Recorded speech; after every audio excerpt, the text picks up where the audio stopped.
Balita Nationwide. Ipinagpaliban ng International Criminal Court ang confirmation of charges hearing laban po kay dating Pangulong Rodrigo Duterte matapos igiit ng kampo ang kanyang edad at kalusugan. Sa inilabas na desisyon ng Pre-Trial Chamber 1, sinabing kailangan munang suriin kung may kakayahan pa ang 80-year-old na dating Pangulo na sumali sa mga pagdinig sa The Hague. Pinaboran ito ni na Presiding Judge Julia Motok at Judge Ryan Alapini Gansu, habang tumutol naman si Judge Maria del Socorro Flores Liera.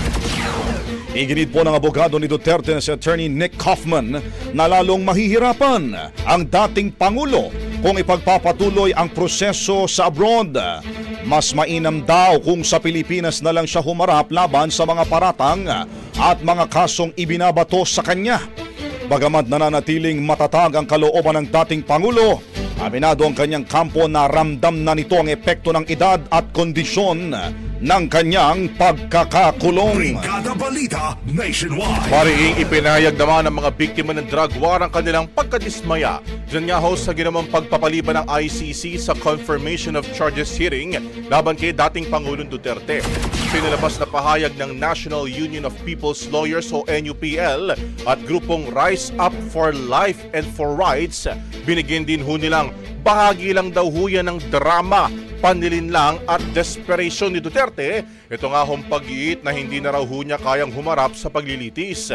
Ayon nga ho kabrigada kay ICC Assistant to Counsel Attorney Cristina Conti, malinaw na pwedeng ipagpatuloy naman ang hearing kahit wala ho si Duterte sa korte.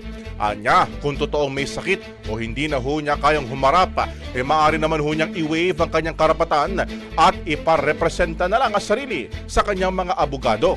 Yan nga ho'y alinsunod sa Rule 124 ng ICC Rules of Procedure and Evidence.